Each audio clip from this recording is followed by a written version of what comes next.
Raven. And I'm Ahmaad. And we're the Hood. Early. I can't remember. That usually be. You're nasty. Welcome to Hood Tales, where we take you through the ups, downs, and merry-go-rounds of millennial marriage. Bam. Today, we are talking about what it means to have a narrative in your marriage, and really what that narrative is, how you get it, the good and bad things it does. Because really, I'm gonna tell you what that started from, okay? So if y'all don't know, This Is Us is coming to an end.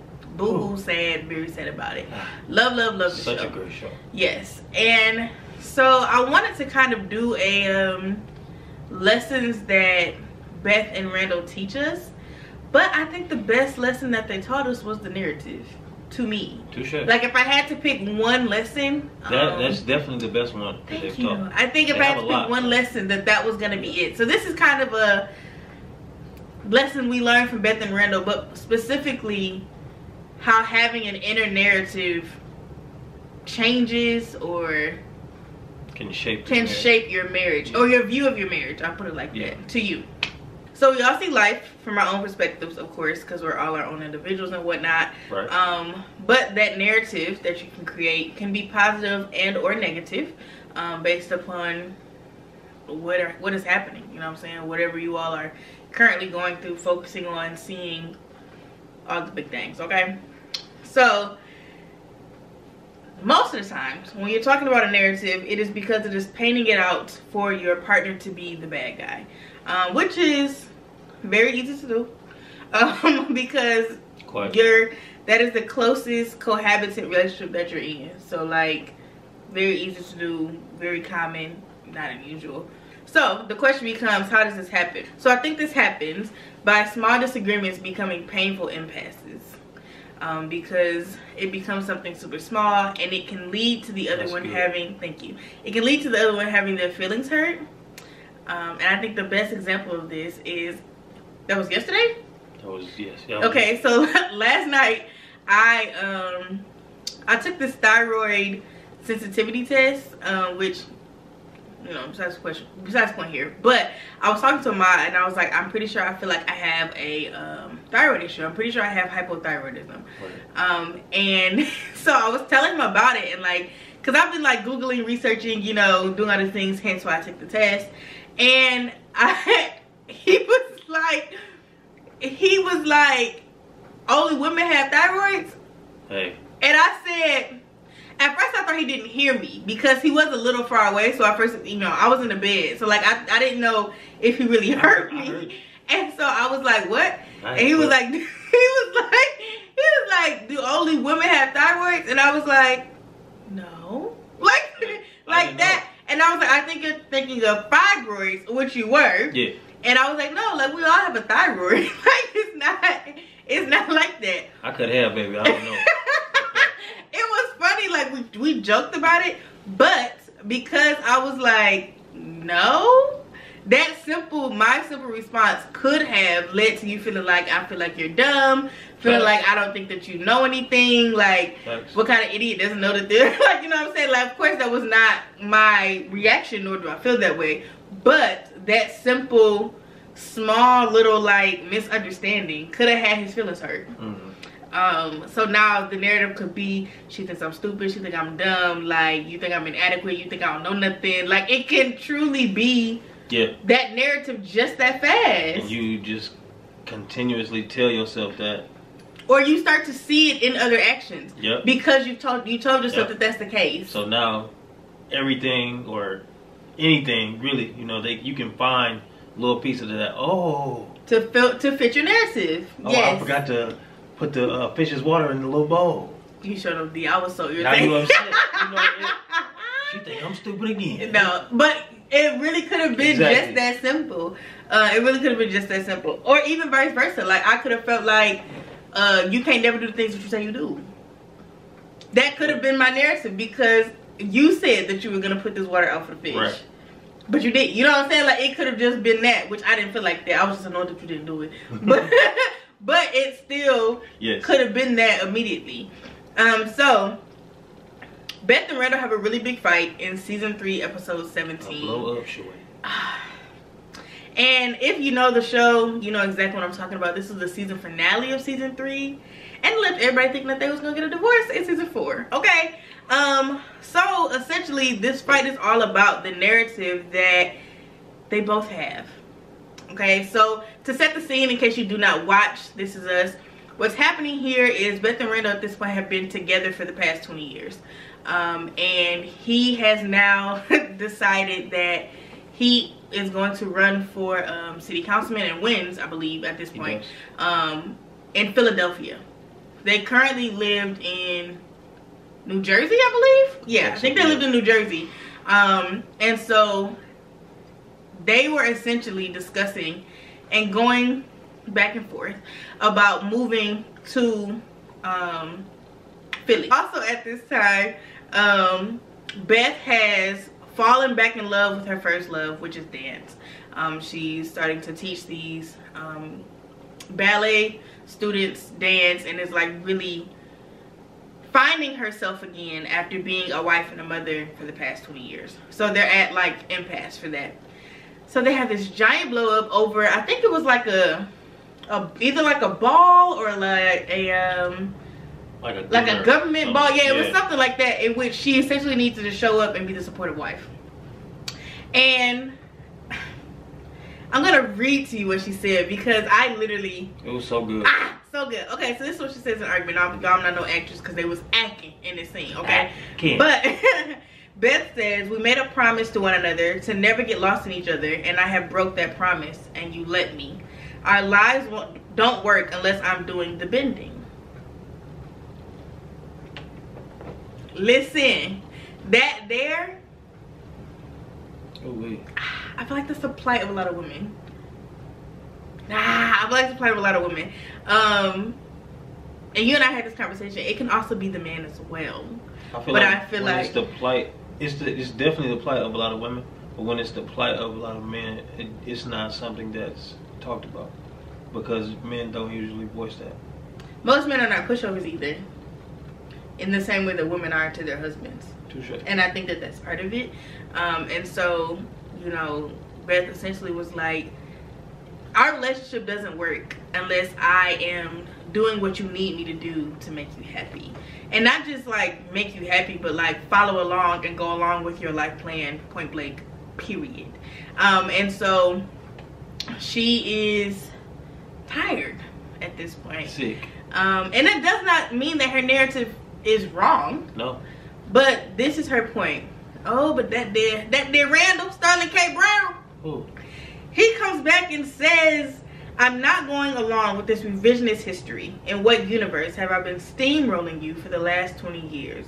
I refuse to be blamed for the fact that you had your awakening 20 years too late.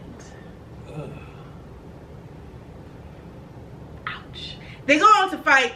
It's like a whole like 5-6 minute argument, but it's really good. But besides the point, they go on to fight. And with that, I'm just like, did he let her? It's his narrative that he didn't. His narrative is that he didn't, because he says that if at any point over the past 20 years that she decided that she wanted to go back to dance, that he would have supported her. And she hits it with a little bit of a low blow. That does not necessarily mean that it's wrong, just because it's a low blow. But she essentially was like, oh yeah, well when was that supposed to happen? In between which one of your anxiety attacks? And ouch, feelings hurt, hit in the gut, but also not wrong. Like, it might have been the wrong thing to say, because I feel like it's one of those things that you can't take back, but that doesn't make her point wrong. Like, I think that because we are in any relationship, but especially in marriage, like, your narrative is how you feel, is the way you view it, based upon the things that are happening to you, done by the other person, that leave the lasting effect on you. And yes, and I think that that's a big part of it. Like, when I think about Beth and Randall, and especially in her saying that that he let her lose herself in him. That was actually one of my biggest fears getting married, was that I would lose myself in you. I have not, but that was really one of my biggest fears, and was that you would let me, because I think that, and I think it's very easy to do, because when you are the one not doing the bending for the sake of using the phrasing that they use, you are getting your way. And you may not like intentionally be letting them do all the bending, but you are, because you're the one getting what you want to have happen. He's working the job he wants to work. He has his father that he now searches for and finds, and buys his building, and now they're buying the building together, and she's the one looking at the building, she's the one doing the searching. He decides he's running for councilman. Now she's a politician's wife. Like, they had kids, she became a stay-at-home mother. Like, that is a lot of bending. It is a whole lot. It is. It's a lot of bending, and you do let it, because subconsciously you are also getting what you want. Like, I'm not saying that he stunted her, because I don't think that that's necessarily the case, but it's working to your advantage. I get that. For me, it's the let part, and I truly understand, but also women have a voice. And I'm just not going, you're not just going to go along. It's a whole lot of stuff that you don't want to do. And you tell me like, hey, I'm good. I'm straight. You go and do it, or I'm not doing that. You can do it. You feel me? I do. Right. But I disagree. Okay. And I say that specifically in regards to where Beth was saying he let her lose herself in him, was, I think, particularly in letting her stop dreaming. Okay. That's the way I took it. And I see that now, knowing the scene. Yeah. That's the way I took it. Was that because life kept happening, at no point did he force her to look at herself or encourage her to look at herself to not lose herself. Which is why I said, even subconsciously, he did let her. Okay. He did let her. Because who's to say, I feel like this very easily could have happened to us as well. We've been married 3 years.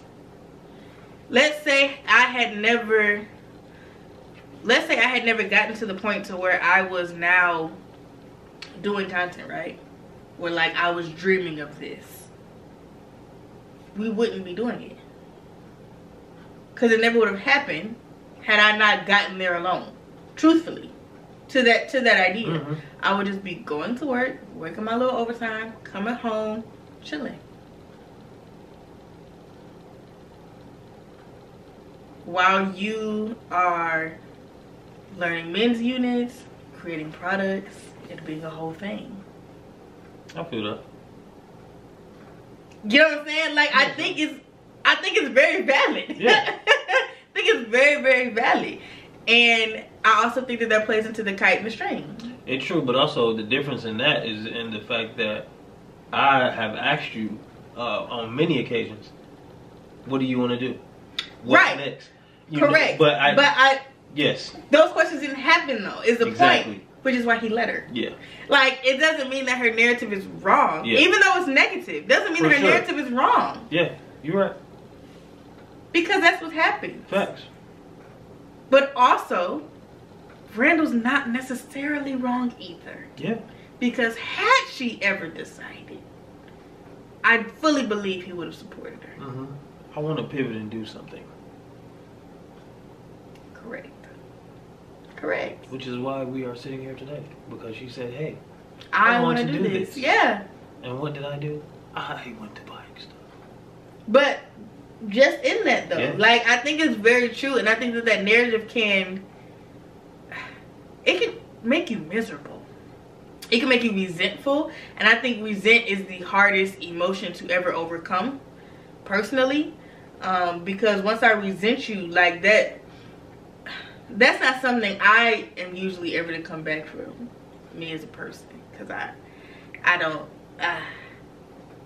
Resent is hard. It is, and it's real. And resentment, I feel like, sets in after you have let it fester. Like, that is the easiest emotion to let fester. And that is what creates the narrative.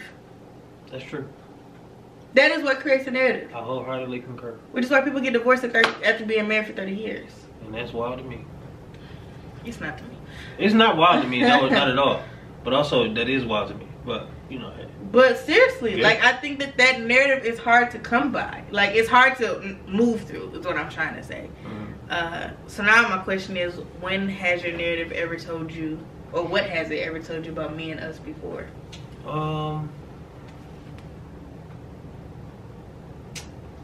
When you were in school, I felt like I had to be more than what I am. Really? Why? Because, you know, granted I was a barber, but like, you were reaching for a degree. And, you know, in society, you know, a degree is, hell, the most important thing. Because all they want you to do is go to school, get a degree, get a job, work forever. You get what I'm saying? So, like, I was even told that, actually. Told what? That because I was dating you, and you were going to school, to Michigan State, specifically. Also, I'm just going to throw in here that I did not graduate, but... Yeah, but whatever. Just to prove a point here. Who told you this? I needed to be on my game, I tell you later. It's nothing to be upset about, because I checked it then, but whatever. This was years ago too. But it really made me like go into myself, like, and really internalize that. Like, I really felt like I had to be more than what I am. Like, I had to be smart, I'll say. You get what I'm saying? Proving that you're smart. Exactly. That's interesting, because I definitely never felt like that. Right. I never felt like that. I love the fact that you had your own. Truly. Bam. Like, no, but I'm being serious though. Yeah. I love the fact that you had your, and not just had your own, it was like a half-ass barber. Like, no, like, you had your own with a consistent clientele. Yeah. And you know what I mean? Yeah. Like, money was not a problem. Just why my mom got me is, let's go wrong. Yeah, I didn't know who said that, but I'm gonna ask you after them. Cause now I'll get irritated. I think too late. I don't know if my narrative,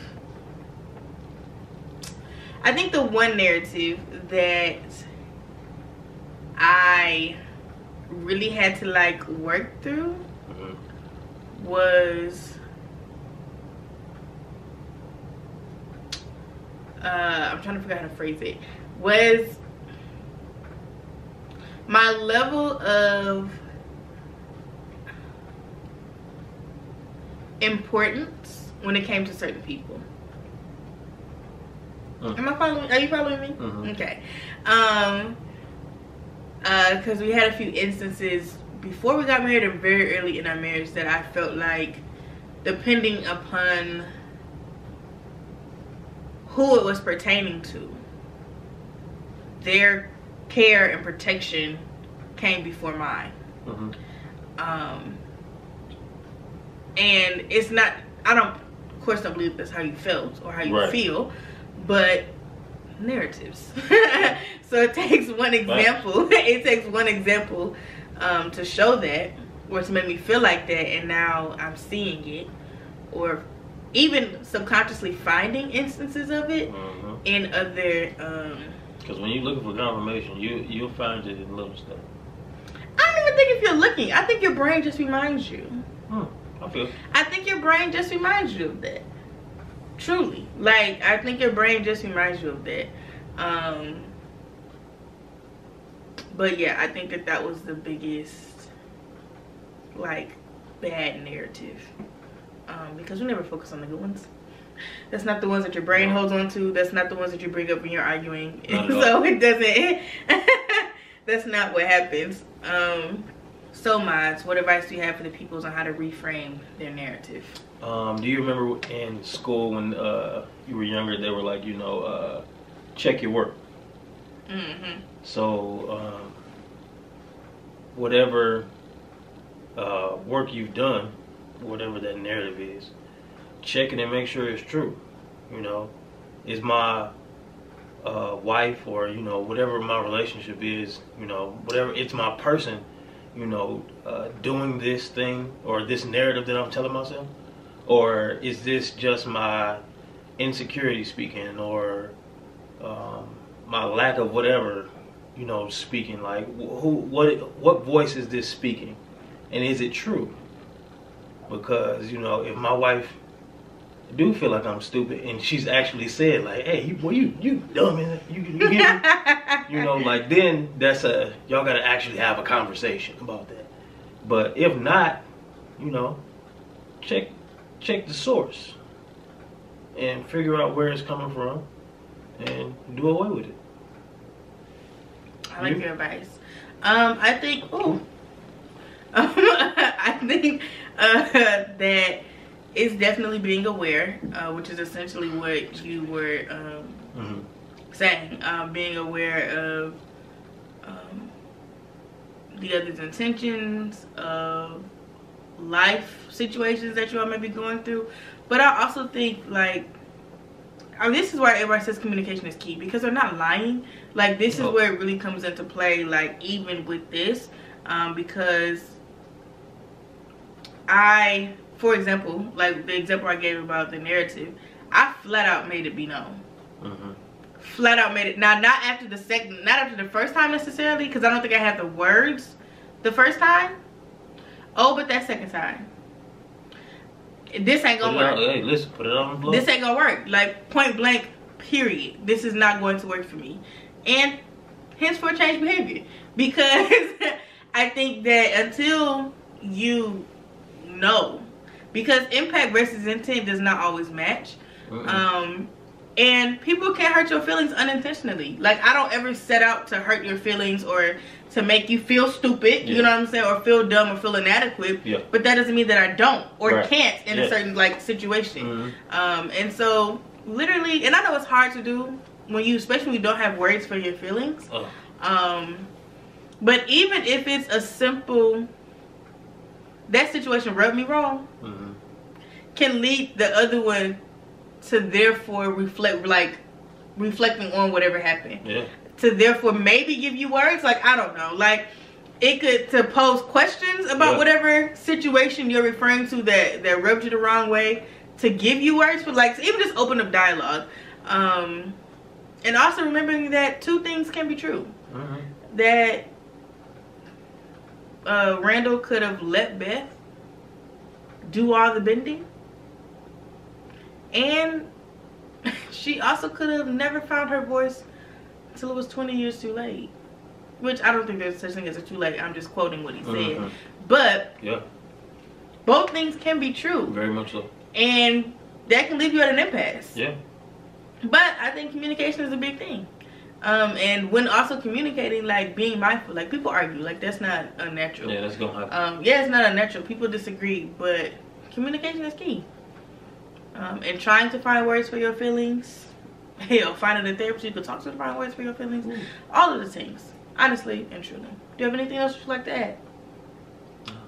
No. Do you have a hood highlight for today's episode?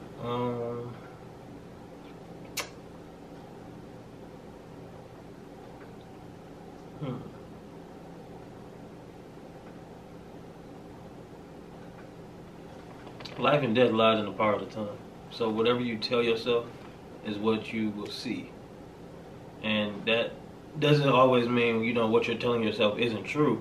But also know that because life and death lies in the power of the tongue, you can also change what you're seeing in your relationships. So if you want to change the narrative, change the narrative. I like a Picasso. How about you, baby? My hood highlight for today would be that inner voice can be the devil. And I don't mean that in like a churchy tone, but like literally like that inner voice can literally ruin you. Like, you know what I'm saying? But also that two things can be true. That's really it. Like, I think that both narratives can be right at the same time about different things because it is your perspective. But I think that marriage only works if you are seeing a problem through both sides of the lens. Yeah, I think that's my hood highlight. Thank you very much. If you don't know, this is episode 7. There are only three more episodes left of season 2, y'all. Yeah. Only 3. I hope y'all have enjoyed this season thus far. Share with your friend, your cousin, your mama, your daddy, your uncle, all your baby mamas and baby daddies too. The teachers, the custodian, truly, the car salesman, all that. Truly, follow us on Instagram. The Hood Tales page is at Hood Tales Podcast. Sorry, I had to think about it. My Instagram page is _Raven Camille. And mine is _The Gentleman's Groomer. Boom! And also, if you're watching on YouTube, I hope you liked it. I hope you commented. And you better subscribe and turn the notification bells on because these videos also go live every Monday. Every Monday. Every Monday. Every and if Monday. you're listening on Apple Podcasts, leave us a rating, y'all. Come on now. There's a couple 5 stars on there, but I want us to be multiple numbers of 5 stars. You know what I'm saying? Let us know. Let us know. Truly. All right. Love y'all. Bye. See you.